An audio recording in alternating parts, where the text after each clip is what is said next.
Shalom adik-adik. Ya, apa kabarnya pasti luar biasa, amin. Yuk, di masuk tahun baru ini kita mau tetap semangat memuji dan menyembah Tuhan. Amin. Berikan hatimu, berikan hidupmu untuk Tuhan Yesus. Nah, sebelum kita memulai ibadah, Kak Mimi ajak adik-adik untuk berdoa terlebih dahulu. Yuk, berikan sikap yang terbaik. Tutup matamu dan lipat tanganmu. Tuhan Yesus, terima kasih buat hari ini. Tuhan, saat ini kami mau memuji, menyembah, mendengarkan firman-Mu. Tuhan, biarlah di masuk tahun yang baru ini, kami boleh lebih sungguh-sungguh, lebih setia sama Tuhan Yesus. Terima kasih Tuhan Yesus. Dalam nama Tuhan Yesus, kami berdoa. Haleluya. Amin. Kasih tepuk tangan paling meriah buat Tuhan Yesus. Yuk, kita semua bangkit berdiri. Kita mau siapkan hati kita. Kita hari ini mau melompat, memuji dan menyembah Tuhan Yesus. Katakan yes.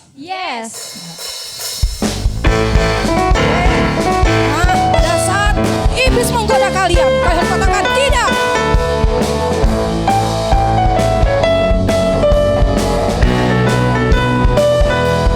Siap ya? Katakan. Saat iblis merayuku, aku tolak itu dalam nama Yesus. Saat iblis menggodaku, lalu ku berdoa dalam nama Yesus. Ku kuat karena kasih-Nya, firman-Nya teguhkanku. Ku berdiri sebagai pemenang. Aku berani tampil beda.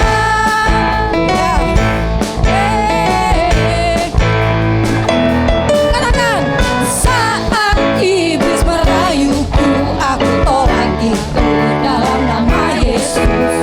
Saat iblis menggodaku, lalu ku berdoa dalam nama Yesus.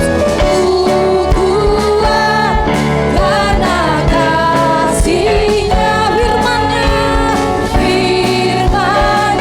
teguhkanku. Kami berdiri Tuhan. Ku berdiri sebagai pemenang. Aku berani tampil beda. Katakan ku kuat. Ku kuat karena kasih-Nya, firman-Nya teguhkanku.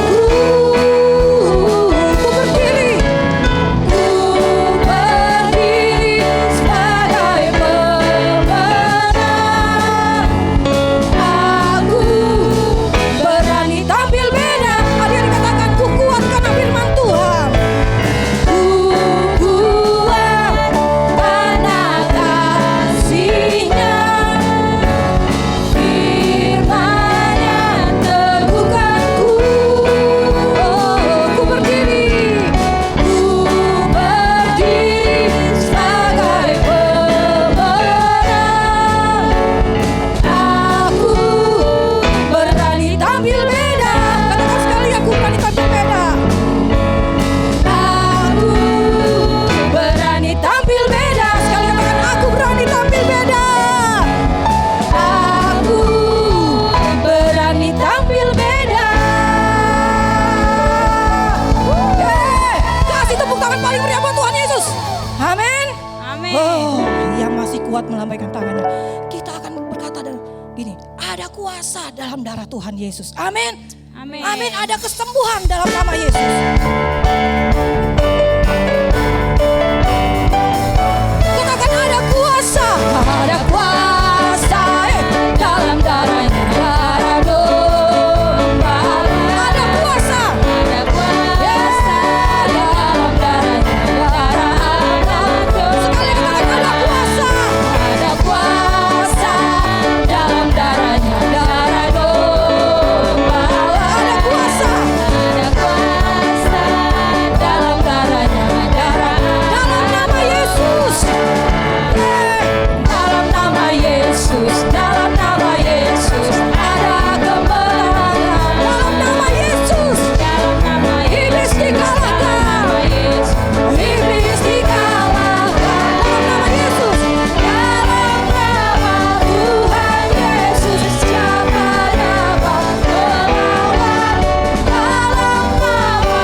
Siapa yang masih mau menyembah Tuhan, memuji Tuhan? Minggu depan kita lanjutkan. Amin. Ya, silakan duduk adik-adik. Kita mau dengar firman Tuhan. Kita mau siapkan hati kita. Siapa yang di sini mau bilang begini, Tuhan, aku mau cinta Tuhan Yesus. Apapun Tuhan yang terjadi di dalam hidupku. Apapun Tuhan, walaupun sedih, walaupun senang, aku tetap cinta sama Tuhan. Lambaikan tanganmu adik-adik. Yuk, tutup matamu. Yang bisa lagu ini nyanyikan dengan sungguh-sungguh. Amin.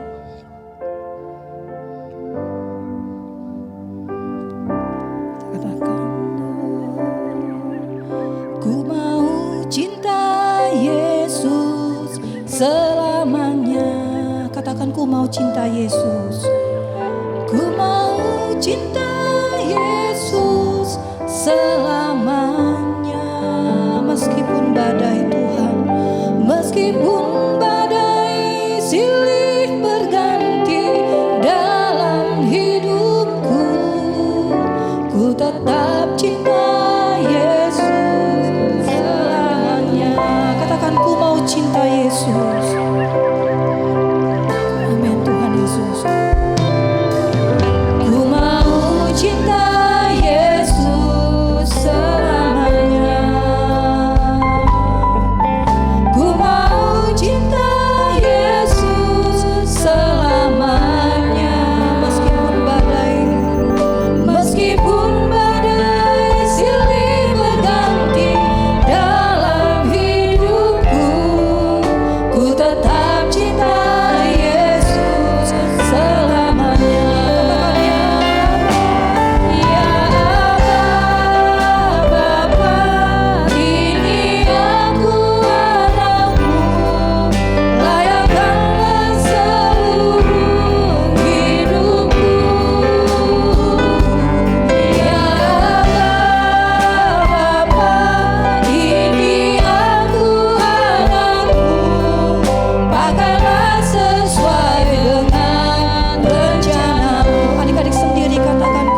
hati kami siap Tuhan untuk mendengarkan firman-Mu. Biarlah kami percaya Tuhan, kami mengerti dan kami mau melakukan firman-Mu. Biarlah melalui firman-Mu Tuhan, hidup kami boleh diubahkan. Bahkan kami menjadi berkat bagi banyak orang. Terima kasih Tuhan Yesus, hanya dalam nama Tuhan Yesus kami berdoa. Ayo adik-adik yang sudah siap mendengarkan firman Tuhan, katakan amin. Shalom adik-adik semuanya, ketemu lagi sama Kak Sandi. Senang sekali bisa cerita sama adik-adik semuanya di minggu ketiga di bulan Januari. Nah adik-adik, kakak mau kasih tahu kita punya tema yang baru di tahun 2022 ini. Kalau tahun 2021 kan temanya integritas ya. Kalau tahun ini temanya adalah tentang paradigma yang baru. Apa artinya? Nanti kakak akan jelasin. Nah ini ayat emasnya untuk tahun ini. Nanti Kak Mimi bisa bantu bacain. Silakan Kak Mimi. Oke, ayatnya Yesaya 43 ayat 18 sampai 21. Firman-Nya, janganlah ingat-ingat hal-hal yang dahulu dan janganlah perhatikan hal-hal yang dari zaman purba kala. Lihat, aku hendak membuat sesuatu yang baru yang sekarang sudah tumbuh. Belumkah kamu mengetahuinya? Ya, aku hendak membuat jalan di padang gurun dan sungai-sungai di padang belantara. Binatang hutan akan memuliakan aku, serigala dan burung unta, sebab aku telah membuat air memancar di padang gurun dan sungai-sungai di padang belantara, untuk memberi minum umat pilihanku. Umat yang telah kubentuk bagiku akan memberitakan kemasyuranku. Oke, selanjutnya Kak. Dari Filipi 3 ayat 13 sampai 14. Saudara-saudara, aku sendiri tidak menganggap bahwa aku telah menangkapnya. Tetapi ini yang kulakukan, aku melupakan apa yang telah di belakangku dan mengarahkan diri kepada apa yang di hadapanku. Dan berlari-lari kepada tujuan untuk memperoleh hadiah, yaitu panggilan sorgawi dari Allah dalam Kristus Yesus. Oke, terima kasih Kak Mimi. Nah jadi ini ayat akan kita gunakan sepanjang tahun 2022 ini. Nah, paradigma yang baru, apa sih maksudnya paradigma? Kakak akan jelaskan secara sederhana ya. Paradigma itu adalah cara pandang atau cara pikir kita atau cara kita melihat sesuatu sehingga itu akan menentukan tindakan kita dari cara pandang kita itu. Kakak kasih contoh sederhananya seperti ini. Misalnya ada dua orang bapak. Bapak yang pertama, dia mempunyai paradigma kalau waktu naik mobil, mengendarai mobil, kan cuma di dalam kota, nggak terlalu ngebut, nggak perlu pakai sabuk pengaman. Itu bapak yang pertama. Karena dia punya paradigma seperti itu, dia nggak pakai sabuk pengaman. Tapi ada satu bapak lagi, dia punya cara pandang yang beda. Walaupun di dalam kota, tapi tetap harus jaga keselamatan karena juga aturan, jadi harus pakai sabuk pengaman. Nah itu paradigma adik-adik. Jadi Bapak A dan Bapak B itu punya paradigma yang berbeda sehingga yang mereka lakukan juga jadi berbeda. Nah contoh lagi, satu lagi. Ada dua orang anak. Misalnya ya, si A dan si B. Si A ini mempunyai pemikiran atau mempunyai paradigma, kalau aku belajar ya biasa-biasa aja lah. Dapat nilai ya oke lah, tengah-tengah aja rankingnya, nggak perlu sampai ranking 10 besar. Yang penting nggak ranking terakhir. Nah, jadi dia belajarnya cuma di sekolah, ya. Habis belajar di sekolah, di rumah dia nggak belajar lagi. Lalu ada satu anak lagi, dia punya pemikiran, kalau aku sekolah, aku mau jadi yang terbaik. Aku harus berusaha untuk masuk 10 besar. Kalau bisa 3 besar. Nah, karena dia punya paradigma seperti itu, punya pemikiran seperti itu. Jadi anak yang kedua ini, yang B ini, waktu setelah pulang dari sekolah, dia akan belajar lagi. Mungkin dia akan tambah les lagi. Supaya apa? Supaya dia dapat nilai terbaik. Nah, jadi adik-adik, paradigma ini sangat menentukan sekali sikap kita atau tindakan kita dalam mengambil keputusan. Kak Sandi berdoa, adik-adik dan Kak Sandi dan kita semua mempunyai cara pikir yang baru, cara pikir yang benar di tahun 2022 ini ya. Nah oke, kita akan masuk ke dalam firman ya. Tapi sebelumnya kita baca dulu ayat hafalannya. Oke, di dalam Mazmur 1 ayat 2. Tetapi yang kesukaannya ialah Taurat Tuhan, Dan yang merenungkan Taurat itu siang dan malam. Nanti adik-adik hafalin ya. Jadi cerita Kak Sandi hari ini berhubungan dengan firman Tuhan. Ya, oke, tunggu ya, nanti kakak ceritain pasti. Oke, berikutnya. Nah, judulnya adalah dibenarkan untuk menerima kuasa. Jadi cerita ini diambil di dalam Matius 4 dan juga Lukas 4. Nanti adik-adik baca lebih jelas ya tentang firman yang akan kakak sampaikan berikut ini. Oke, selanjutnya. Nah, jadi ceritanya adik-adik, Tuhan Yesus ini setelah dibaptis di Sungai Yordan, Tuhan itu dibawa oleh Roh Allah, Roh Kudus ke padang gurun. Untuk apa? Untuk dicobai oleh iblis. Nah, di situ di padang gurun, Tuhan Yesus itu selama 40 hari 40 malam. Tentunya nggak ada makanan adik-adik di situ ya. Adik-adik tahu di padang gurun cuacanya ekstrim banget. Kalau siang itu panas banget. Kalau malam itu dingin banget ya. Nah, setelah itu adik-adik, setelah melewati hari ke-40, tiba-tiba terdengar suara. Perut Yesus ternyata berbunyi adik-adik. Yesus bisa merasakan lapar. Nah, adik-adik, kenapa Yesus bisa merasakan lapar? Karena walaupun beliau adalah Tuhan ya 100% Tuhan, tapi dia juga 100% manusia. Jadi bisa merasakan lapar adik-adik. Nah, ketika merasakan lapar itulah adik-adik, iblis melihat kesempatan yang bagus. Jadi iblis datang untuk mencobai Tuhan adik-adik. Nah nih, lalu iblis berkata seperti ini kepada Tuhan.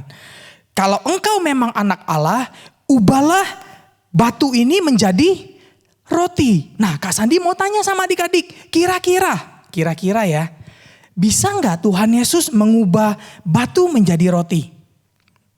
Coba adik-adik ketik di kolom komentar, kolom chat, bisa atau enggak? Jawabannya adalah bisa banget. Bukan cuma berubah jadi roti, bahkan mau berubah jadi steak wagyu juga bisa, bener ya. Tapi Tuhan gak lakukan itu. Kenapa?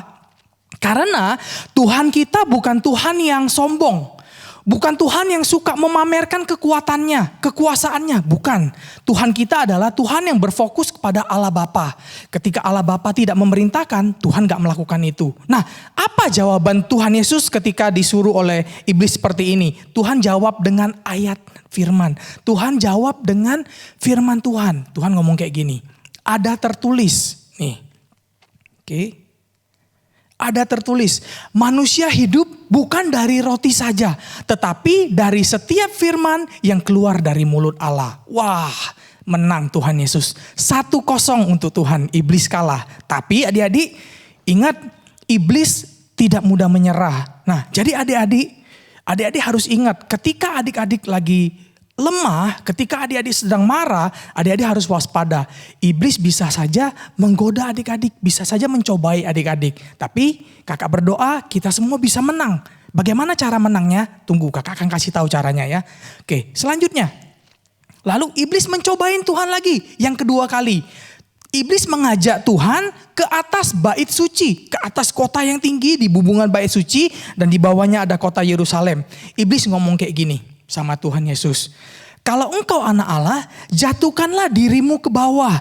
Bukankah ada tertulis, dia akan mengirimkan malaikatnya untuk melindungi engkau. Nah, adik-adik, dari cerita ini kita lihat ternyata iblis ini juga tahu firman Tuhan loh.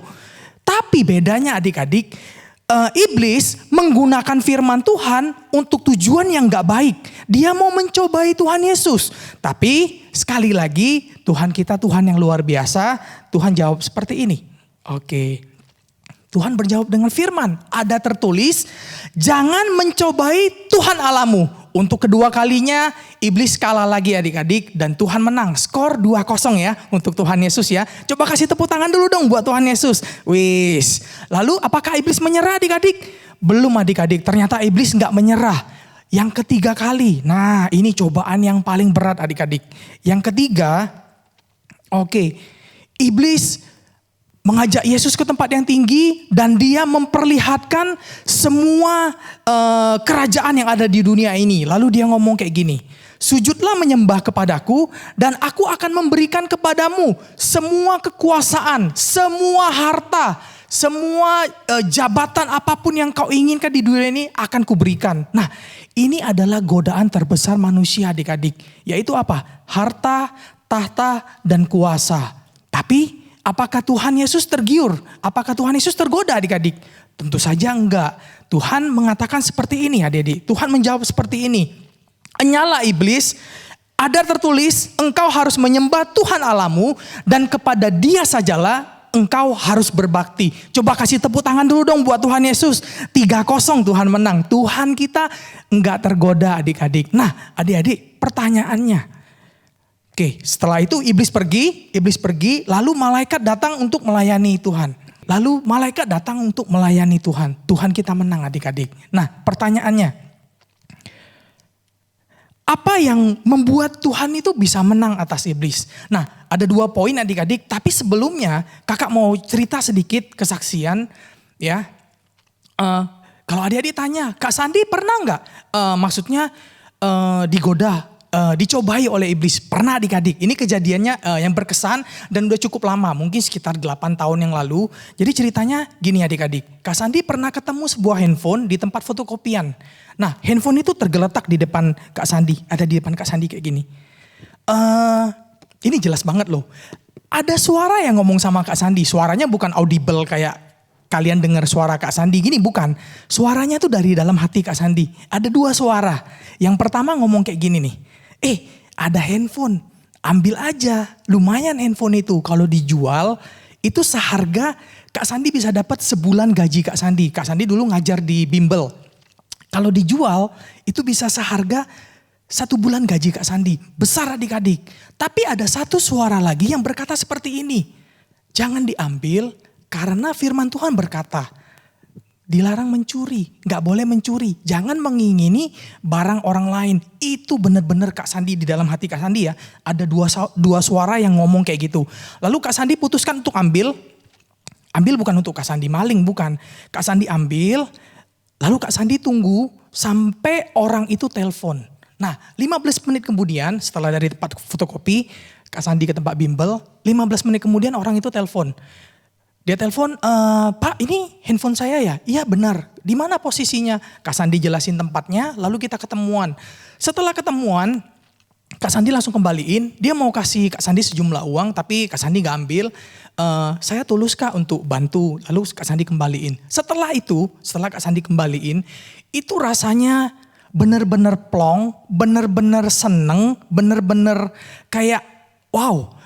Bangga maksudnya bukan sombong ya, maksudnya tuh aku bisa loh melakukan firman Tuhan. Aku menang atas cobaan iblis kayak gitu. Nah untung Kak Sandi tahu firman.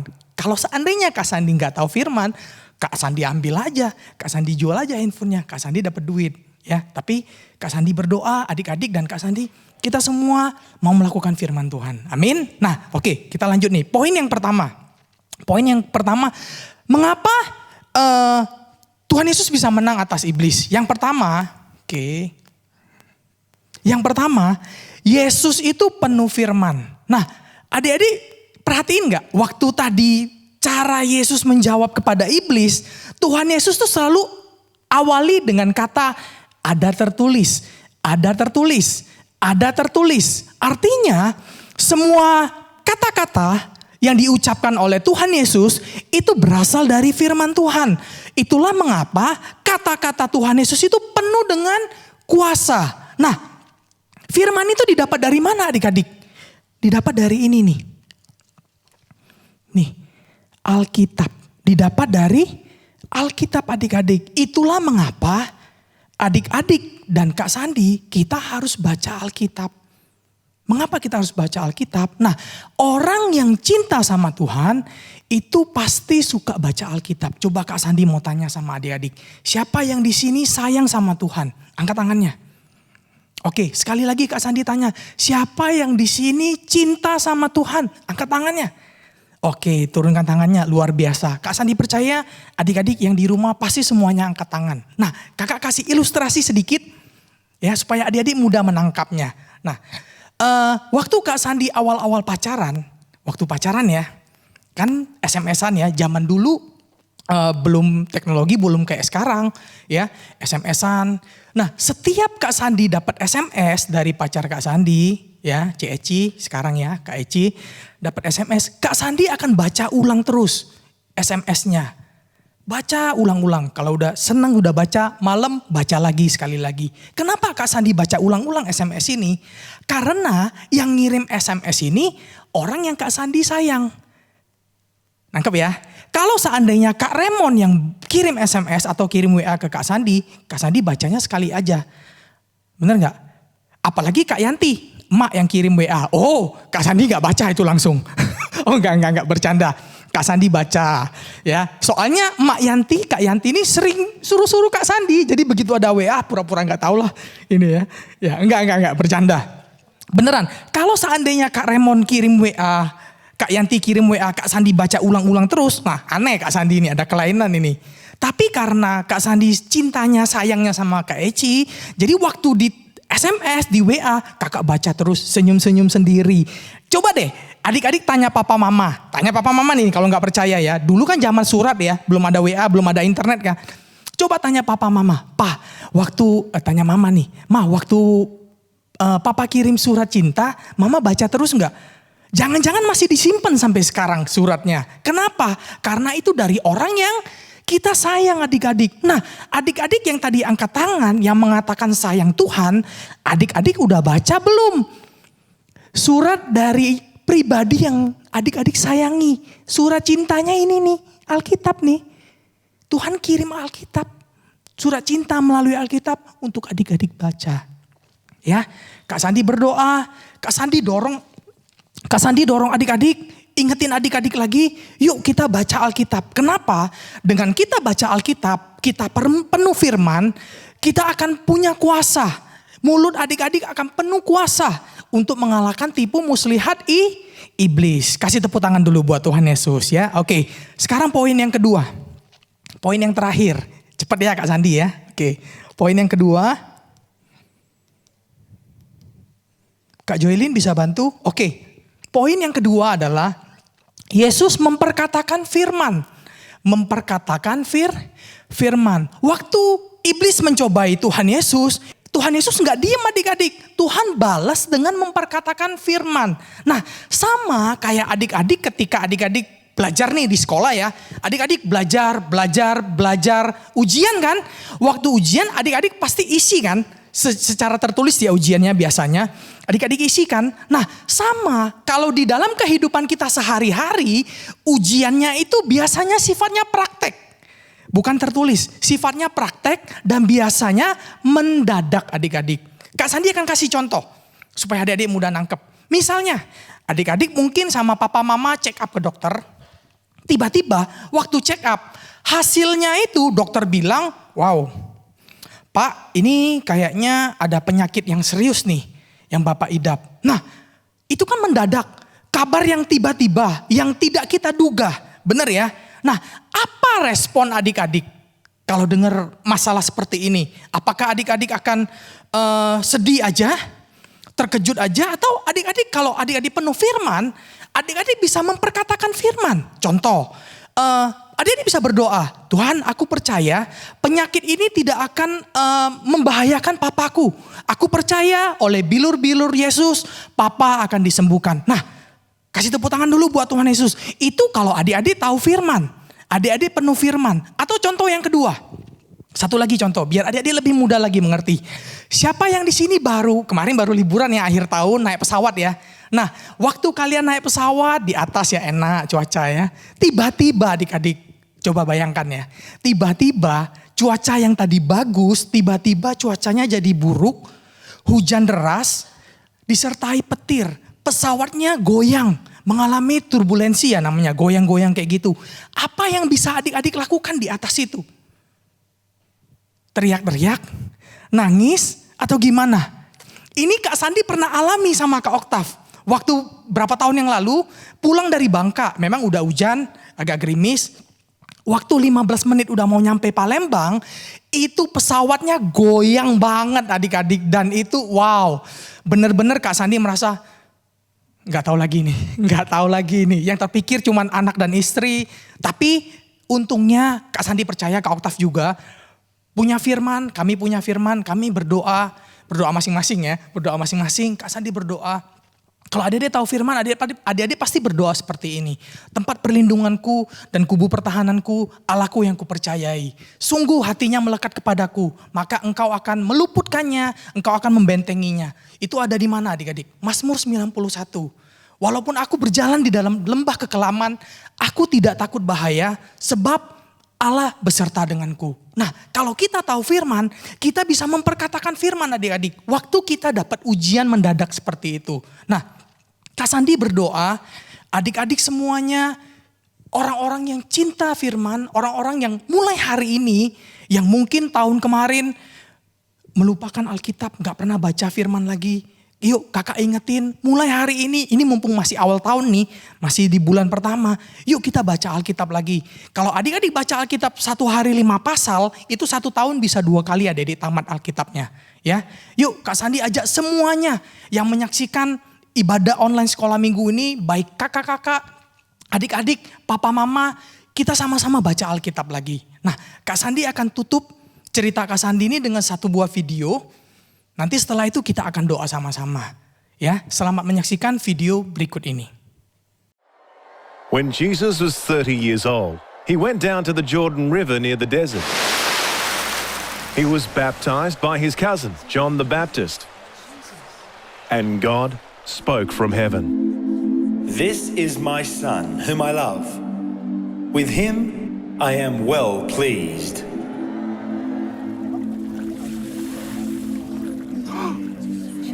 Is it Jesus?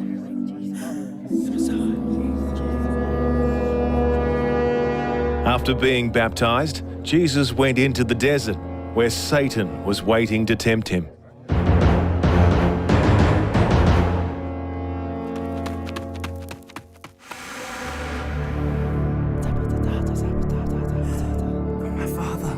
Jesus spent time with God, praying and fasting. Father, I am here. Your will, I will obey. Father, I will never leave you. When Satan thought Jesus was weak, he appeared before him. Jesus! Jesus! Jesus! 10 days? 20 days? 30 days? 40 days fasting, Jesus. All alone for 40 days. Are you hungry? Satan, If you really are the Son of God, then turn these stones into bread. the Bible says man does not live on just bread alone, but on the words of God. The Bible says? The Bible says? Come on, Jesus, I'll show you something. Satan took Jesus to a high place to tempt him again. Jerusalem, we're on the temple? You know what else the Bible says? If you jump off, angels will come and catch you before you touch the ground. If you are the Son of God, prove it. Or could it be that you don't really believe? The Bible also says, do not test the Lord your God.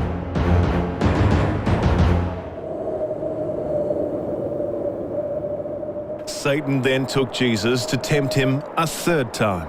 Every kingdom on earth, every heart, every soul, all of this is yours. If you would just bow down and worship me. Please! Get lost, Satan. The Bible says, serve the Lord your God and worship only Him. Worship only the Lord your God. Jesus could not be tempted by Satan. You win this time, Jesus, but I'll be watching, waiting. I will never leave my Father.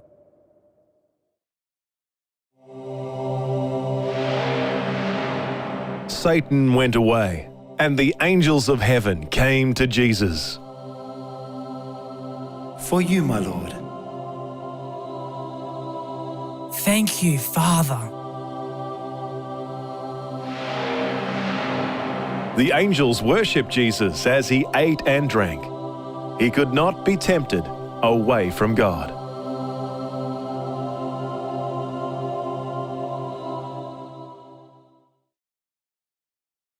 Jadi adik-adik, kita udah dengar firman tadi ya. Sekali lagi Kak Sandi ulangi, kita harus menjadi orang-orang yang penuh dengan firman, dengan cara baca Alkitab. Lalu setelah kita tahu firman, kita harus merenungkannya siang dan malam. Kita harus perkatakan firman, kita doakan terus menerus. Nah, sebelum kita tutup ibadah ini, Kak Sandi undang adik-adik bangkit berdiri yuk. Kita mau doa dulu. Adik-adik yang sudah berdiri boleh tutup matanya, boleh ambil sikap doanya. Kita sama-sama naikkan pujian ini.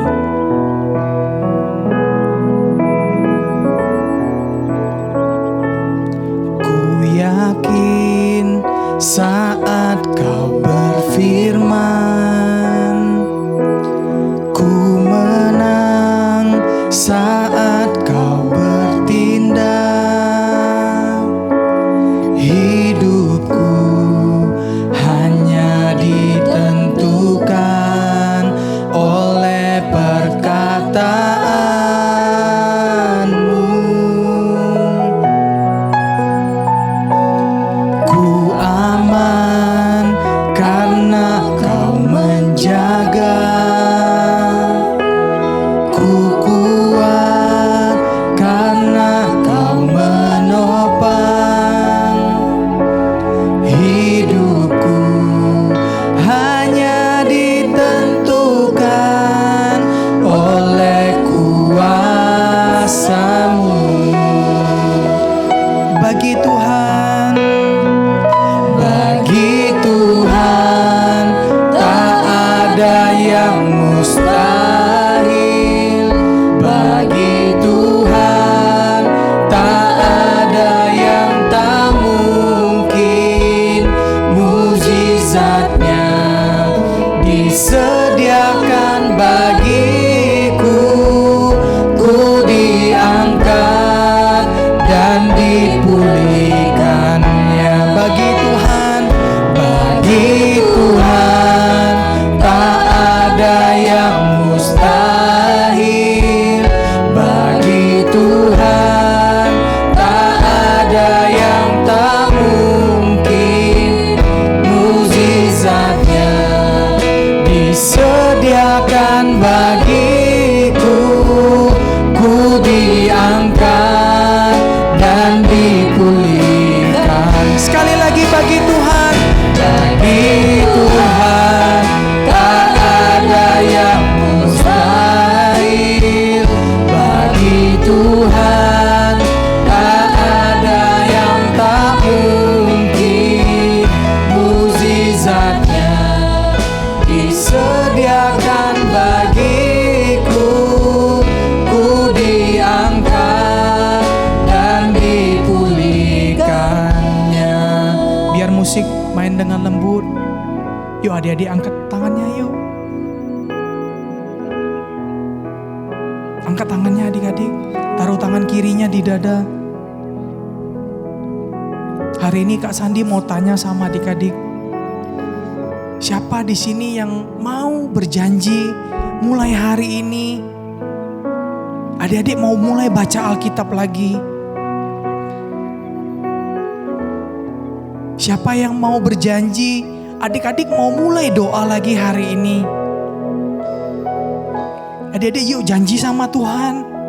Mari doa sama Tuhan sekarang. Kau boleh ngomong sama Tuhan. Tuhan, aku janji Tuhan, mulai hari ini aku mau deket lagi sama Tuhan. Kalau tahun kemarin mungkin aku sering tinggalin Tuhan. Mungkin aku gak sungguh-sungguh sama Tuhan. Tapi hari ini ya Tuhan, aku janji Tuhan, aku mau serius lagi ya Tuhan. Aku janji aku mau baca Alkitab sampai selesai. Aku mau kenal Tuhan lebih lagi lewat firman Tuhan yaitu Alkitab. Amin. Mari adik-adik datang sama Tuhan yuk. Kakak berdoa dari tempat ini. Biarlah Tuhan memberkati, Tuhan mengurapi setiap adik-adik yang ada di rumah ya Tuhan. Tuhan berikan kemampuan ya Tuhan. Tuhan berikan roh yang baru ya Tuhan. Untuk mereka boleh terus setia sama Tuhan. Terus pegang tangan Tuhan. Mereka boleh tahu banyak tentang firman Tuhan. Supaya mereka punya kuasa ya Tuhan. Tuhan akan pakai setiap adik-adik kami ya Tuhan. Untuk mendoakan banyak orang ya Tuhan. Dan orang-orang akan disembuhkan Tuhan. Biarlah melalui mulut mereka ya Tuhan. Melalui perkataan mereka. Ada mukjizat ya Tuhan. Ada mukjizat kesembuhan ya Tuhan. Terima kasih ya Tuhan. Tuhan pakai Tuhan setiap adik-adik kami Tuhan. Yang mengikuti ibadah online ini ya Tuhan. Dimanapun mereka berada. Turunkan ya Tuhan berkat-Mu ya Tuhan. Urapan-Mu ya Tuhan saat ini.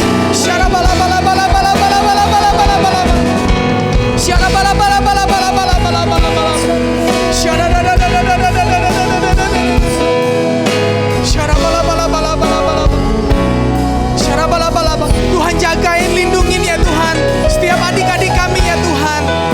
Biarlah mereka boleh terus sehat. Tuhan berkati keluarga mereka, papa mama ya Tuhan.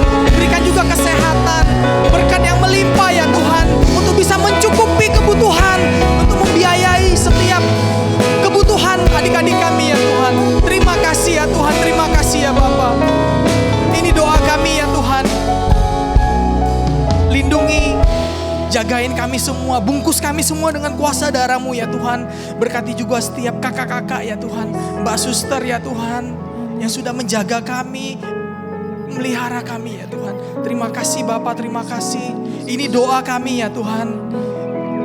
Kami naikkan untuk nama-Mu ya Tuhan. Biarlah ini berkenan bagi nama-Mu. Terima kasih Bapak, terima kasih. Hanya di dalam nama Tuhan Yesus. Untuk setiap adik-adik yang sudah diberkati dengan firman Tuhan, sama-sama katakan amin. Kasih tepuk tangan yang meriah buat Tuhan Yesus. Mari adik-adik, papa mama, kakak-kakak, kita buka kedua tangan kita akan terima berkat dari surga. Kekasih Kristus, terimalah berkat yang melimpah-limpah dari Bapa di surga. Kasih, sukacita, damai sejahtera, kesehatan akan menyertai kita semua. Mulai daripada siang ini, bahkan sampai selama-lamanya. Yang sudah diberkati Tuhan, sama-sama katakan amin. Sampai ketemu minggu depan. Dadah.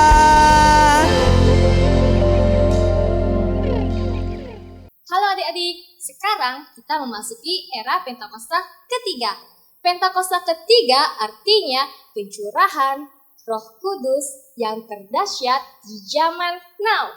Pentakosta ketiga artinya penuaian yang terbesar dan terakhir. Pentakosta ketiga artinya bangkitnya generasi Yeremia, penuh dengan Roh Kudus, cinta Tuhan, tidak kompromi dengan dosa, dan siap memenangkan banyak jiwa. Pentakosta ketiga artinya dari Indonesia ke bangsa-bangsa, dari timur ke barat sampai kembali lagi ke Yerusalem. Pentakosta ketiga artinya kuasa untuk menyelesaikan amanat agung Tuhan Yesus. Nah adik-adik, jangan lupa ya, sekarang kita berada di era Pentakosta ketiga. Sampai jumpa.